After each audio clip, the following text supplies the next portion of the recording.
ನಾಳೆ ಹೋಗ್ತೀವಿ. ನಾಳೆ ಅನ್ನೋದು ಶ್ರೀರಂಗದಾಗ ನಮ್ಮ ಭಾರತ ವಿಕಾಸ ಸಂಗಮದ ಒಂದು ಕಾರ್ಯಕ್ರಮ ಐತೆ, ಅದು ಮುಗಿಸಿ ಮಧ್ಯಾಹ್ನದಿಂದ ದಿಲ್ಲಿಗೆ ಹೋಗ್ತೀವಿ. ಏನು ಅವ್ರ ಬುಲಾವ ಸರ್, ನೀವೇ ಹೊರಟಿದ್ದೀವಿ? ನಾವೇ ಹೊರಟಿದ್ದೀವಿ. ಯಡಿಯೂರಪ್ಪ ಅವರ ಮಗನ ಕರ್ಮಕಾಂಡಗಳ ಬಗ್ಗೆ ಹೇಳಕ್ಕೆ ಹೊರಟಿವಿ. ನಿಮ್ಮ ಈಗೇನು ನಾವೊಬ್ಬ ಮಹಾಭ್ರಷ್ಟ ಕುಟುಂಬ ಬೇಕೇ, ಪ್ರಾಮಾಣಿಕರು ನಿಷ್ಠಾವಂತ ಪಕ್ಷದ ಕಾರ್ಯಕರ್ತರು ಬೇಕೇ. ಒಂದು ಕುಟುಂಬಶಾಹಿ ಬಿ ಜೆ ಪಿಯಲ್ಲಿ ಕೊನೆಗೊಳ್ಳಬೇಕು. ಭ್ರಷ್ಟಾಚಾರ ಕುಟುಂಬ ಈ ರಾಜ್ಯದಿಂದ ಕಿತ್ತು ಹೋಗಬೇಕು. ಹಿಂದುತ್ವ ಇರುವಂಥ ವ್ಯಕ್ತಿಗಳಿಗೆ ನಾಯಕತ್ವ ಕೊಡಬೇಕು. 8 ದಿನದಲ್ಲಿ ಎಲ್ಲ ಸರಿ ಆಗತ್ತೆ, ನಾನೇ ರಾಜ್ಯಾಧ್ಯಕ್ಷ ಆಗೋ ಸ್ಥಾನ ಆಸೆ. ನೋಡ್ರಿ, ಯಾರಾದರೂ ನಾನೇ ತನ್ನಬೇಕಾಗ್ತತಿ. ಡಿಪಾಸಿಟ್ ಹೋಗವನು ಸಹಿತ ನಾನೇ ಆರಿಸಿ ಬರ್ತೀನಿ ತಾನ. ಮೊನ್ನೆ ಒಬ್ಬ ಸಿಕ್ಕಿದ್ದಲ್ಲಿ ಒಳ್ಳೆ ಹಿಂದಕ್ಕೆಲ್ಲೋ ಹೊಳೆ ನರಸೀಪುರನಾಗ ಬಿ ಜೆ ಪಿ ಅಭ್ಯರ್ಥಿ ಆಗಿದ್ದತ್ತ. ಅವ್ನು ಹೇಳ್ದ, ಸರ್ ನಾನು ಬರೀ 500 ಅಂತರದಿಂದ ರೇವಣ್ಣವರು ನಾ ಸೋತೆ, ಮುಂದೆ ನನಗೆ ಗುರ್ತಾಗಲಿಲ್ಲ. ಬರೀ 500ನಾಗ ಸೋತೆ ಅಂತ ನಾ ಗಾಬರಿ ಆಗಿ ಕೇಳಿದೆ. ಹಿಂದ್ರಗಡೆ ಬಂದು ನಿಮ್ಮ ಇದ್ರಾಗ ಆನ್ಲೈನ್ದಾಗ ಚೆಕ್ ಮಾಡಿದೆ, ಅವ್ನು ತಗೋದೇ 500 ಓಟ್ ತೊಗೊಂಡಿದ್ದ. ಕೇಳ್ತಾರೆ, ಹಂಗೆ ನಡೀತಿರ್ತಾವೆ. 3 ವಿಷಯ ಸ್ಪಷ್ಟ ಆಗಬೇಕಾಯ್ತು ಹೈಕಮಾಂಡ್ನಿಂದ.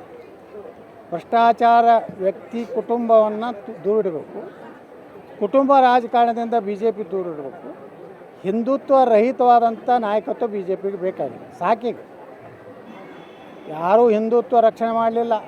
ಹಿಂದೂಗಳ ಕಾರ್ಯಕರ್ತರು ಕೊಲೆ ಆದರೆ ಯಾರೂ ಬರೀ ಕಠಿಣ ಕ್ರಮ ಅನ್ನೋದು ಬಿಟ್ಟರೆ ಈ ರಾಜ್ಯದಲ್ಲಿ ಏನೂ ಆಗಲಿಲ್ಲ. ಅದಕ್ಕೆ ಬಿ ಜೆ ಪಿಗೆ ಹೀನಾಯ ಸ್ಥಿತಿ ಆಯಿತು.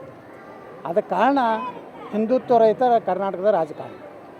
ನೀವು ಡೆಲ್ಲಿ ಭೇಟಿಗೆ ನೀವು ಹೋಗೋಣ, ನಿಮ್ದೆಲ್ಲ ಟೀಮ್? ನಾವೆಲ್ಲ ನೀವು ಹೋಗೋಣ. ನಮ್ಮ ದೊಡ್ಡದು ಟೀಮ್ ಭಾಳ ದೊಡ್ಡದಾಗೈತೆ. ಯಾರ್ಯಾರು ಎಲ್ಲ ತಟಸ್ಥ ಇದ್ದಿದ್ದು ನಿಷ್ಠಾವಂತ ಆಗಿದೆ, ಕನ್ವರ್ಟ್ ಆಗಿದೆ, ಮತಾಂತರ ಆಗಿದೆ. ನಿಷ್ಠಾವಂತ ಅವರೆಲ್ಲ ತಟಸ್ಥ ಅಂತೇಳಿ 2 ಕಡೆ ಆಟ ಆಡ್ತಿದ್ರು. ಈಗ ಗುರ್ತಾಯ್ತು, ವಿಜೇಂದ್ರ ಮುಂದುವರ್ಸಿದ್ರೆ ಕರ್ನಾಟಕದಲ್ಲಿ ಹೀನಾಯ ಸ್ಥಿತಿಗೆ ಬರ್ತೀವಿ. ಅಡ್ಜಸ್ಟ್ಮೆಂಟ್ ಇದೆ ಅಲ್ರಿ. ಡಿ ಕೆ ಶಿವಕುಮಾರ್ ಹೇಳ್ದ, ನಾವು ಭಿಕ್ಷೆ ಕೊಟ್ಟಿದ್ದು ಎಮ್ ಎಲ್ ಎಗೆ ಅಂತ ಹೇಳ್ದ, ಅದಕ್ಕೆ ಉತ್ತರ ಕೊಡಲಿಲ್ಲ. ಮೊನ್ನೆ ವಿಜೇಂದ್ರ ಬಗ್ಗೆ ಹೀನಾಯವಾಗಿ ಬೈದ್ರೂ ಅದಕ್ಕೆ ಉತ್ತರ ಕೊಡಲಿಲ್ಲ. ಅವ್ರು ಭಯಪಡಿಸಿಬಿಟ್ಟಾರೆ ಯಡಿಯೂರಪ್ಪಗೆ ಅವ್ರ ಮಗ.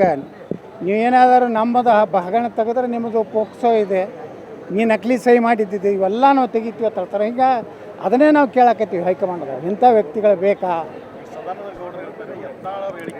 ಒಬ್ಬ ಜೋಕರ್. ನಾಳೆ ಹೋಗ್ತೀವಿ. ನಾಳೆ ಅನ್ನೋದು ಶ್ರೀರಂಗದಾಗ ನಮ್ಮ ಭಾರತ ವಿಕಾಸ ಸಂಗಮದ ಒಂದು ಕಾರ್ಯಕ್ರಮ ಐತೆ, ಅದು ಮುಗಿಸಿ ಮಧ್ಯಾಹ್ನದಿಂದ ದಿಲ್ಲಿಗೆ ಹೋಗ್ತೀವಿ. ಏನು ಅವ್ರ ಬುಲಾವ ಸರ್, ನೀವೇ ಹೊರಟಿದ್ದೀವಿ? ನಾವೇ ಹೊರಟಿದ್ದೀವಿ. ಯಡಿಯೂರಪ್ಪ ಅವರ ಮಗನ ಕರ್ಮಕಾಂಡಗಳ ಬಗ್ಗೆ ಹೇಳಕ್ಕೆ ಹೊರಟಿವಿ. ನಿಮ್ಮ ಈಗೇನು ನಾವೊಬ್ಬ ಮಹಾಭ್ರಷ್ಟ ಕುಟುಂಬ ಬೇಕೇ, ಪ್ರಾಮಾಣಿಕರು ನಿಷ್ಠಾವಂತ ಪಕ್ಷದ ಕಾರ್ಯಕರ್ತರು ಬೇಕೇ. ಒಂದು ಕುಟುಂಬಶಾಹಿ ಬಿ ಜೆ ಪಿಯಲ್ಲಿ ಕೊನೆಗೊಳ್ಳಬೇಕು. ಭ್ರಷ್ಟಾಚಾರ ಕುಟುಂಬ ಈ ರಾಜ್ಯದಿಂದ ಕಿತ್ತು ಹೋಗಬೇಕು. ಹಿಂದುತ್ವ ಇರುವಂಥ ವ್ಯಕ್ತಿಗಳಿಗೆ ನಾಯಕತ್ವ ಕೊಡಬೇಕು. 8 ದಿನದಲ್ಲಿ ಎಲ್ಲ ಸರಿ ಆಗತ್ತೆ, ನಾನೇ ರಾಜ್ಯಾಧ್ಯಕ್ಷ ಆಗೋ ಸ್ಥಾನ ಆಸೆ. ನೋಡ್ರಿ, ಯಾರಾದರೂ ನಾನೇ ತನ್ನಬೇಕಾಗ್ತತಿ. ಡಿಪಾಸಿಟ್ ಹೋಗವನು ಸಹಿತ ನಾನೇ ಆರಿಸಿ ಬರ್ತೀನಿ ತಾನ. ಮೊನ್ನೆ ಒಬ್ಬ ಸಿಕ್ಕಿದ್ದಲ್ಲಿ ಒಳ್ಳೆ ಹಿಂದಕ್ಕೆಲ್ಲೋ ಹೊಳೆ ನರಸೀಪುರನಾಗ ಬಿ ಜೆ ಪಿ ಅಭ್ಯರ್ಥಿ ಆಗಿದ್ದತ್ತ. ಅವ್ನು ಹೇಳ್ದ, ಸರ್ ನಾನು ಬರೀ 500 ಅಂತರದಿಂದ ರೇವಣ್ಣವರು ನಾ ಸೋತೆ, ಮುಂದೆ ನನಗೆ ಗುರ್ತಾಗಲಿಲ್ಲ. ಬರೀ 500ನಾಗ ಸೋತೆ ಅಂತ ನಾ ಗಾಬರಿ ಆಗಿ ಕೇಳಿದೆ. ಹಿಂದ್ರಗಡೆ ಬಂದು ನಿಮ್ಮ ಇದ್ರಾಗ ಆನ್ಲೈನ್ದಾಗ ಚೆಕ್ ಮಾಡಿದೆ, ಅವ್ನು ತಗೋದೇ 500 ಓಟ್ ತೊಗೊಂಡಿದ್ದ. ಕೇಳ್ತಾರೆ, ಹಂಗೆ ನಡೀತಿರ್ತಾವೆ. 3 ವಿಷಯ ಸ್ಪಷ್ಟ ಆಗಬೇಕಾಯ್ತು ಹೈಕಮಾಂಡ್ನಿಂದ. ಭ್ರಷ್ಟಾಚಾರ ವ್ಯಕ್ತಿ ಕುಟುಂಬವನ್ನು ದೂರಿಡಬೇಕು, ಕುಟುಂಬ ರಾಜಕಾರಣದಿಂದ ಬಿ ಜೆ ಪಿ ದೂರಿಡಬೇಕು, ಹಿಂದುತ್ವ ರಹಿತವಾದಂಥ ನಾಯಕತ್ವ ಬಿ ಜೆ ಪಿಗೆ ಬೇಕಾಗಿದೆ. ಸಾಕೀಗ ಯಾರೂ ಹಿಂದುತ್ವ ರಕ್ಷಣೆ ಮಾಡಲಿಲ್ಲ. ಹಿಂದೂಗಳ ಕಾರ್ಯಕರ್ತರು ಕೊಲೆ ಆದರೆ ಯಾರೂ ಬರೀ ಕಠಿಣ ಕ್ರಮ ಅನ್ನೋದು ಬಿಟ್ಟರೆ ಈ ರಾಜ್ಯದಲ್ಲಿ ಏನೂ ಆಗಲಿಲ್ಲ. ಅದಕ್ಕೆ ಬಿ ಜೆ ಪಿಗೆ ಹೀನಾಯ ಸ್ಥಿತಿ ಆಯಿತು. ಅದಕ್ಕೆ ಕಾರಣ ಹಿಂದುತ್ವ ರಹಿತ ಕರ್ನಾಟಕದ ರಾಜಕಾರಣ. ನೀವು ಡೆಲ್ಲಿ ಭೇಟಿಗೆ ನೀವು ಹೋಗೋಣ, ನಿಮ್ದೆಲ್ಲ ಟೀಮ್? ನಾವೆಲ್ಲ ನೀವು ಹೋಗೋಣ. ನಮ್ಮ ದೊಡ್ಡದು ಟೀಮ್ ಭಾಳ ದೊಡ್ಡದಾಗೈತೆ. ಯಾರ್ಯಾರು ಎಲ್ಲ ತಟಸ್ಥ ಇದ್ದಿದ್ದು ನಿಷ್ಠಾವಂತ ಆಗಿದೆ, ಕನ್ವರ್ಟ್ ಆಗಿದೆ, ಮತಾಂತರ ಆಗಿದೆ. ನಿಷ್ಠಾವಂತ ಅವರೆಲ್ಲ ತಟಸ್ಥ ಅಂತೇಳಿ 2 ಕಡೆ ಆಟ ಆಡ್ತಿದ್ರು.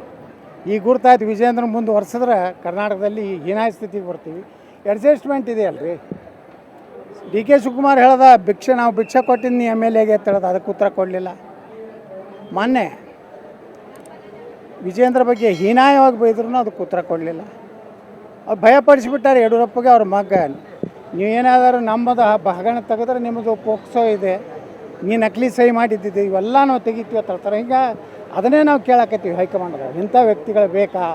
ಸದಾನಂದ ಗೌಡರು ಹೇಳ್ತಾರೆ, ಯತ್ನಾಳ್ ಅವ್ರ ಹೇಳಿಕೆಯಿಂದ ಒಬ್ಬ ಜೋಕರ್.